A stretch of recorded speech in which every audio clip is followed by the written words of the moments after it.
I pledge allegiance to the flag of the United States of America and to the republic for which it stands, one nation, under God, indivisible, with liberty and justice for all.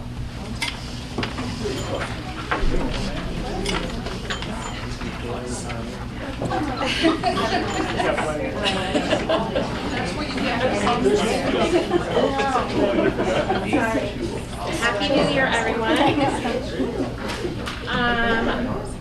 So we're going to start with public participation. The board welcomes public comment at our meetings. When speaking, please state your name and address. And keep your comments to 3 minutes. We're happy to hear from the community. It should not be expected that the board will respond.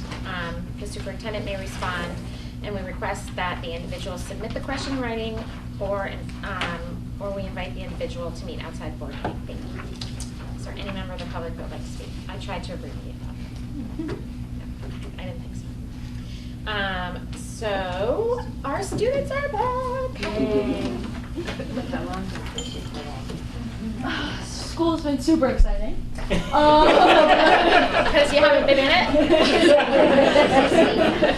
For us seniors, most regular decision applications are in by this time, so that's like a nice stress off of everyone's back.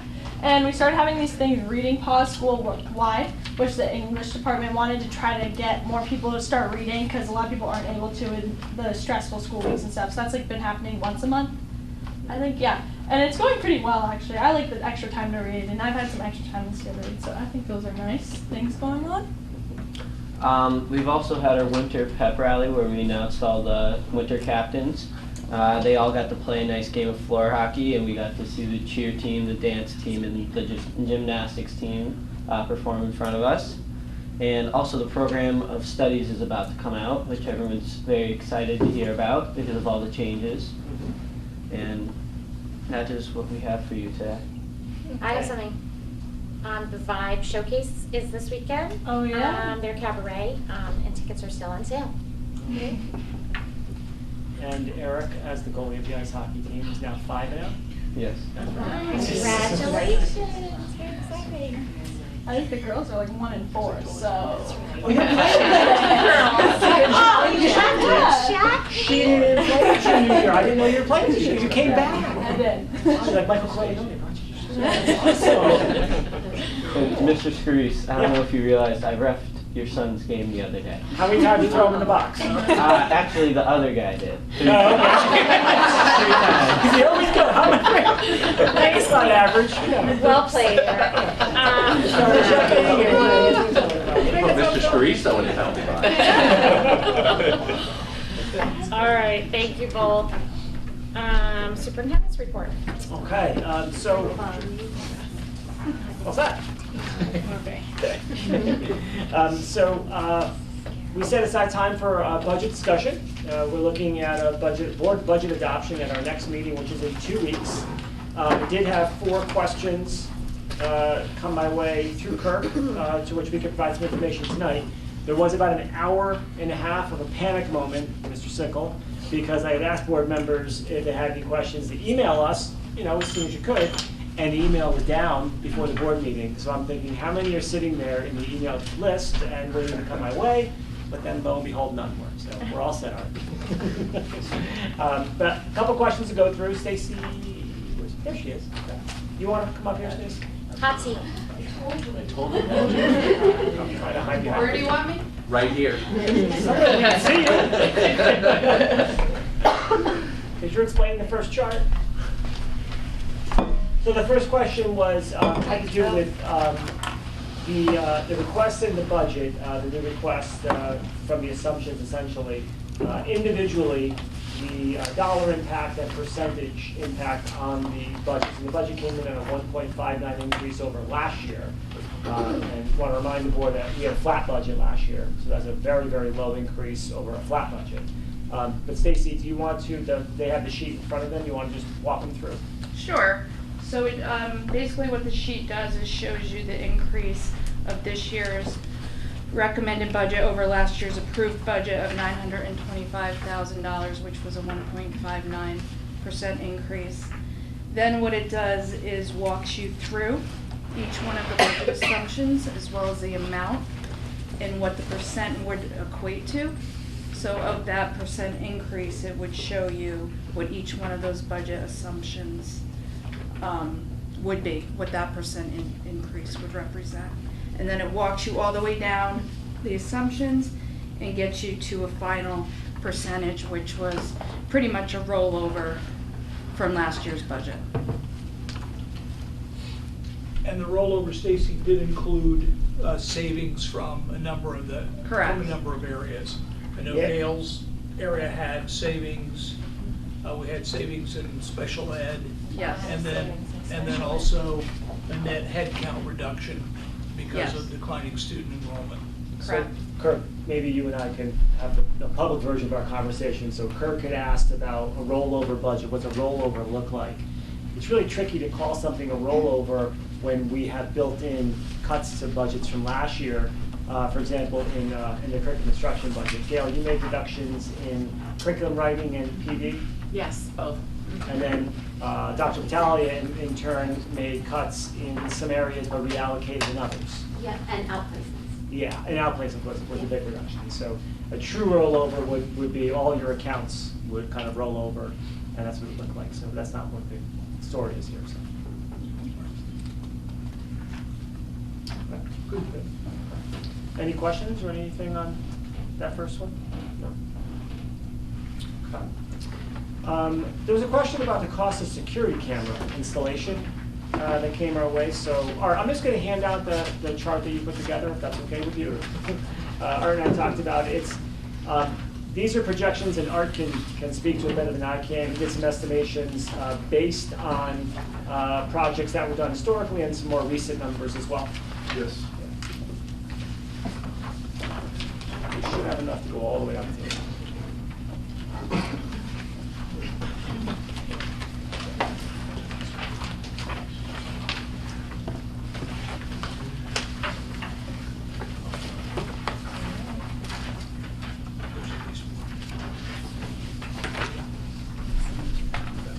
You have in front of you too, Art? You do, okay. Can you walk the board through the Sure. chart? Sure. Well, generally speaking, these are definitely generalizations here. We generally don't talk about specifics when it comes down to security measures. But, you know, currently the system's got primarily indoor cameras, some exterior cameras, and it's been probably over the course of the last 8 years, and projects have been done in phases, the biggest of which was about 5 years ago, right after Sandy Hook, when we were able to take advantage of some Homeland Security or other state funding that was available to help with a grant. And we've got some sophisticated systems that are all tied together back to the police department through our network. And in order to add cameras to the system, we're not at a total capacity, we're not at capacity at the moment, but if we were to bring another building online, we would probably, if we were to bring probably more than a dozen more cameras online, we'd probably need to add more infrastructure, another server, and additional storage as well. So the storage piece is quite expensive.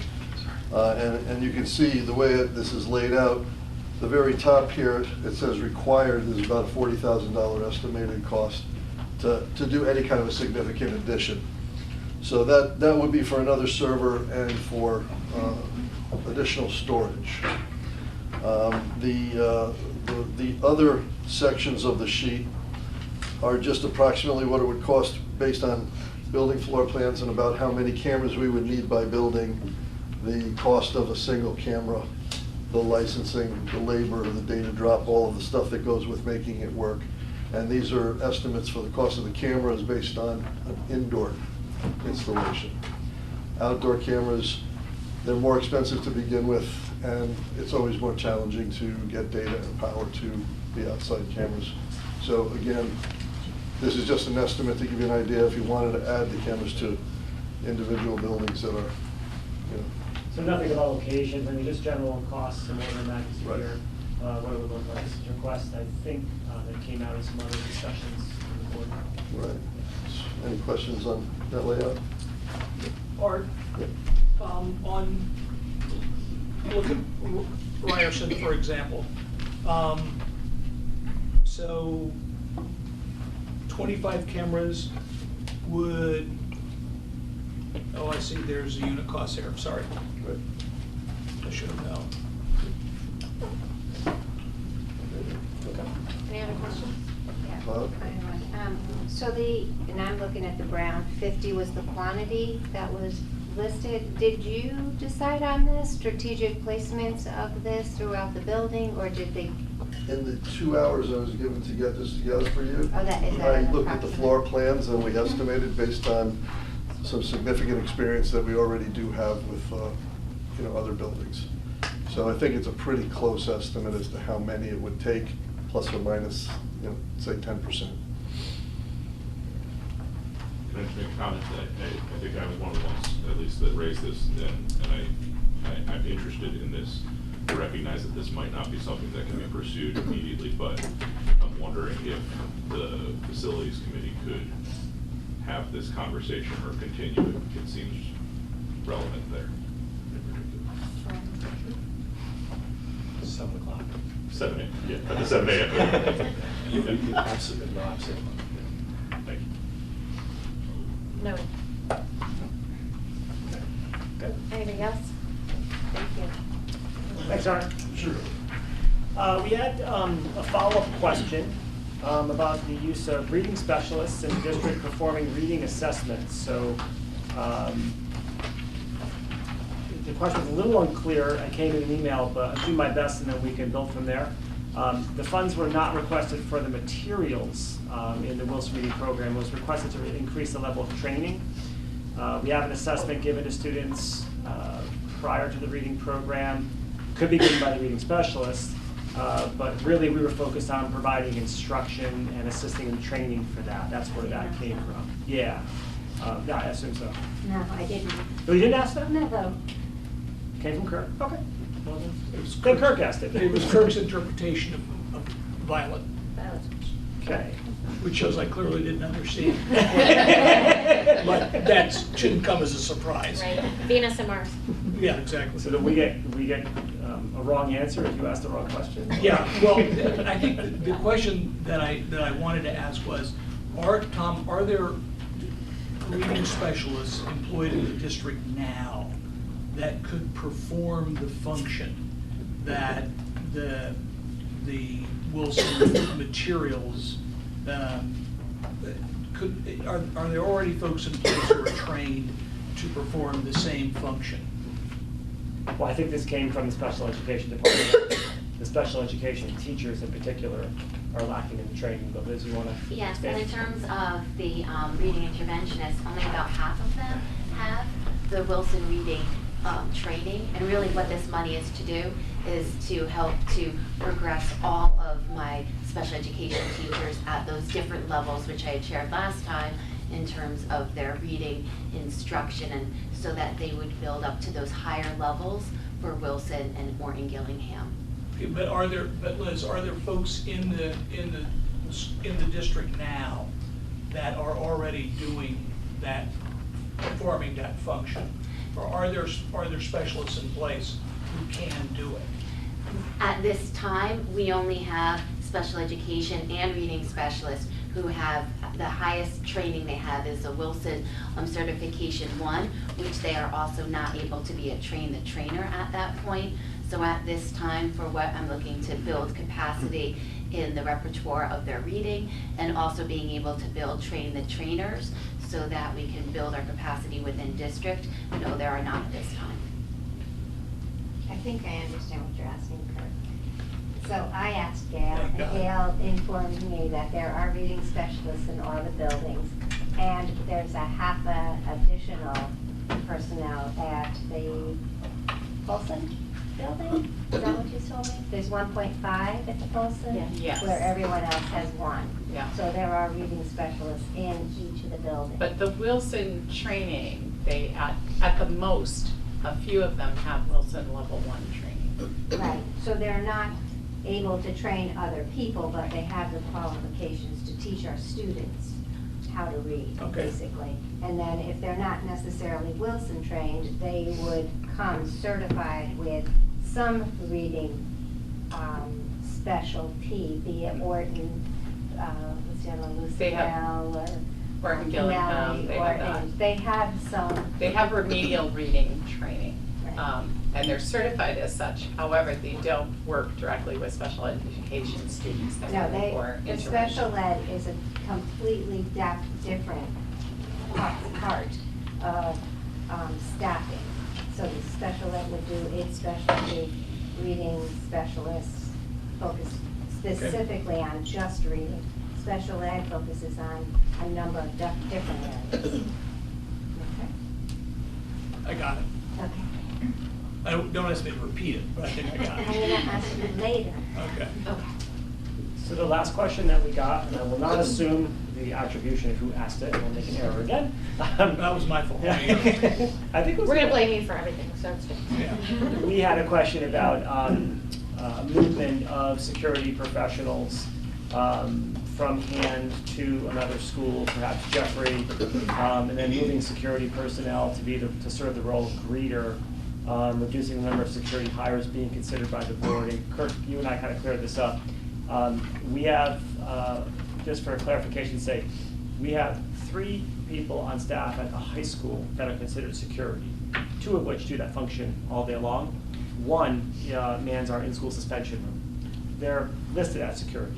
When they don't have in-school suspension, they serve in that function, but that's not what their, and Brian and Melanie, I just want to make sure I'm saying this accurately, that's not what their primary responsibility is for that person. They are the in-school suspension room. So there could be 5, 10 days, whatever, if we have kids in there, where that person needs to be off the security duty. So really, we count it as 2 at the high school. We have 1 at Polson, and then there are not dedicated security. We have the SROs on our campuses, but not a dedicated security personnel at Brown, Jeffrey, and Ryerson. So if we were to add, it'd be 3. And I mentioned to Kirk in a conversation offline, I would not recommend at all reducing any security personnel in high school. It's our biggest school. It's the most traffic. We have 1,000 kids and a lot of folks that come and go out of there. So. Okay, so I think Any those are the questions on 4 that? questions. Any follow-ups on security personnel? Okay, all right. To the board. Any other questions? Sorry, it looked like you had a question. Question marks over your head. In terms of the proposed budget calendar, we did make allowance for having the vote tonight if there's no additional discussion of either the requests or of any other budget items. So, as there don't appear to be any, I would move that we consider voting on the budget tonight. And by way of specifics, based on conversations that I've had, I would move that we vote to move the school budget forward, but considering only the bottom 3 line items on the handout that you all have in front of you, which would be the additional hours for the SRO, the custodial supplies, and the facilities repair and maintenance, which would take the budget from an increase of 83 basis points to a budget increase of about 1.09%.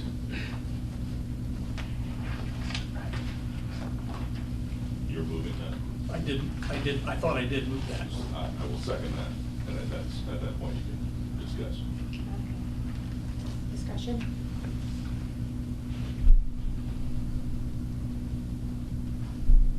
No discussion. Well, I think, I want to say, I think that this is one of the issues is that we know we have a big ask coming for the town. That we are moving forward, potentially a referendum item that will have significant impact on our debt and significant impact as seen by the facilities committee and the folks who are on there on buildings of our school district. significant positive impact. So I suspect that anything that is in front of us here is potentially worthwhile, but maybe something that we can't look at in this given year, given those costs. And I would suggest in particular, I always like to emphasize to the principals who are here and the folks in the buildings that this is not, my support of that motion is not about the individual items as much as it is about the budget. And I think in any given year, we should be thinking about all of these pieces and more for the benefit of the students of the town. Well, and along those lines, Greg, it turns out that if we were to come in with a budget of roughly 1%, 9 basis points over, and looking at where we are with the town now, recognizing that there are a couple of potential big asks from the standpoint of library personnel and/or the ambulance and ambulance personnel. Apart from those, this size increase would give us an overall town budget increase of actually less than 2%, and would set the stage for helping address those issues, as well as helping set up a reserve that will come into play in order to maintain stable taxes when the debt service associated with the school facility expenditures begins to hit the budget. I would just caution the board that statutorily, I think we're obligated to look at our budget and our budget. And I appreciate as a townsperson and an elected official but I think the board has always, and it's a statutory requirement, that we are separate from the town. So I think that's an important distinction to make in this case. Well, I agree, and the motion made was not made on that basis. Sure. But I just wanted to elaborate on Greg's point. And I'm thinking about the rest of our requests as a board, primarily when I'm raising that, the things that we've moved forward to the town that are substantial, because we know we need them. Yeah, Yeah. me too. Anybody else want to weigh in on the motion?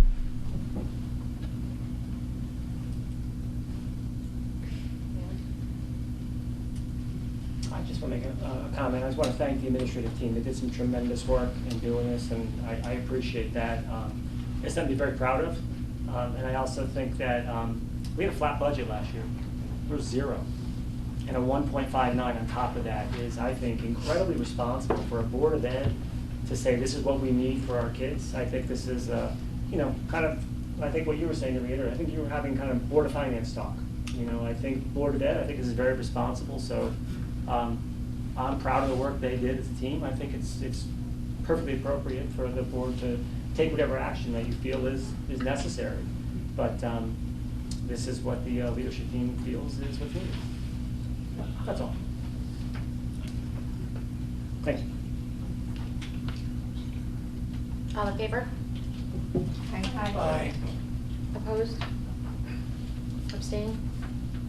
Motion carries.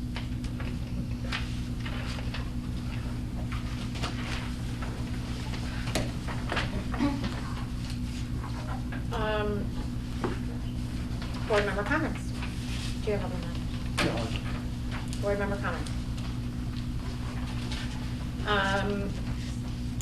Committee reports. Curriculum and student development. We did not meet. Communications. No report. Facilities. No reports. That's right, you're not on this one. Finance committee. No report. Policy. Happy holidays. Faster than expected. Personnel's first. Oh, sorry, excuse me, personnel. That's not met. Policy. Are we gonna cover the calendar here or not till later? I think you can, We have an action item. yeah, we can discuss it then, or Okay. we can bring it up now. We We can have we two can- other things to discuss. All I'm gonna mention is we have the 2 third readings, so you've seen these before. 3542.4 lunch charging and 5120.9 homeless students. We we've discussed any changes to those policies in previous meetings, even those were language-only adjustments. So they're before you for a final vote later tonight. And I know there's a calendar item as well, although I don't recall exactly. I know Wendy sent something, what it is, but We'll help you. you can cover it later. Yep. Yeah. CIP, Kirk and I have had 2 meetings since the last. Stacy, you can fill in the blanks. And we had our public hearing, and then we met this morning to start the process. We elected a chair who is Board of Finance Representative Jude Friedman. And we started going over issues today. It was communications, art. Thank you. And thank you, and police, thank you. And we're gonna plug along the Board of Ed. You should all know our date for our CIP recommendation got moved to January 21st at 7:30 in the morning. So I think Billy and Tom will be doing a presentation at that point to talk a little bit about the referendum, not a little bit, a lot of it, about the referendum. And so I encourage you to be there, show your support. More to come. Did I miss anything? Stacy? No. Good. Learn liaison? We have a meeting this week. Okay, great, thank you. Audience response? I need a motion to approve the consent agenda. So move. Second.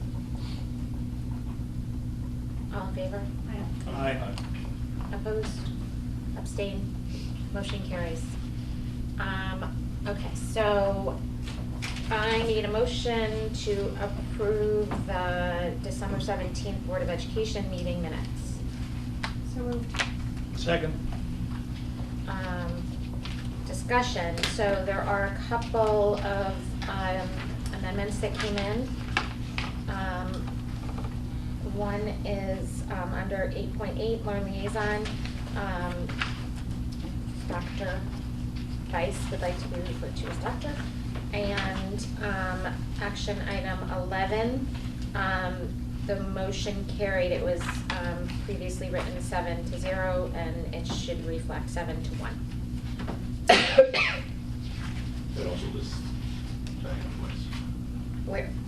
in both. Oh, that I she, and- oh, I didn't notice that, so I'll look. what, on where? 11. 11. action item. You were in there This may twice. under I and. You were a J. little indecisive. So That's you were 2 the, votes, it's not allowed. you got, I'm sorry? She voted twice, it's not She- allowed. okay, that's fine. You got that, Wendy? Got it. Okay, so, as amended, all in favor? Aye. Aye. Opposed? Abstained? Motion carries. I need a motion to revise this is gonna haunt us forever, the 2021 school calendar. I need a motion. So moved. Huh? Who? Do you want to say how? Well, not till we discuss it. Oh. This is a motion to revise it. Okay. Okay. I think you have to specify Parliamentary. how you're gonna, Okay, so, do we have it? it's a motion to revise the board meeting dates, right? Correct. I think you could just say that. It's a motion to revise the Board of Education meeting dates. There were several that were back to back, so Yeah. we just spread them out a little. So, Second? Second. Thank you. All in favor? Aye. Aye. Do we need to discuss it further? We just spread out board meetings. Opposed? Abstained? Motion carries. My parliamentarian is confusing.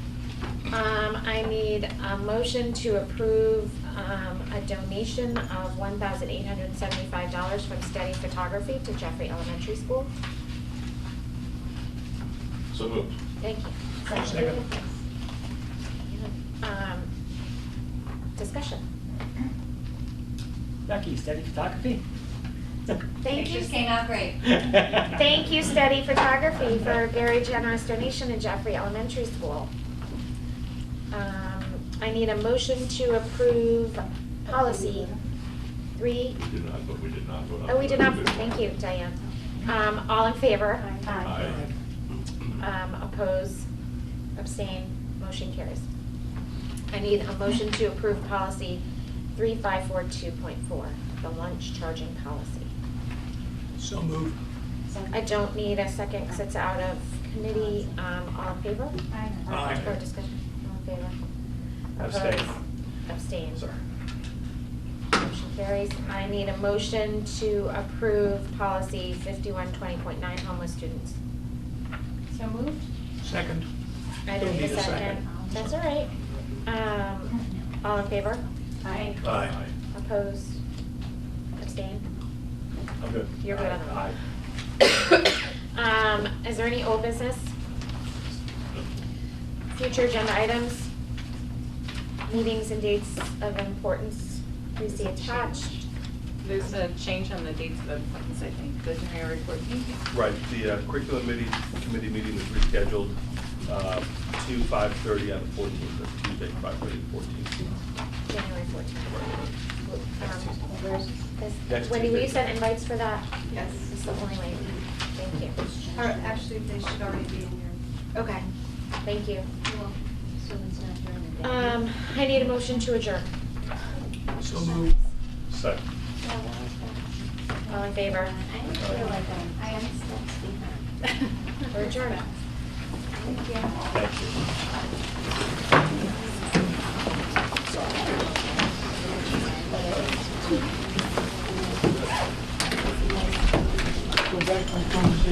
So, yeah, you gotta run.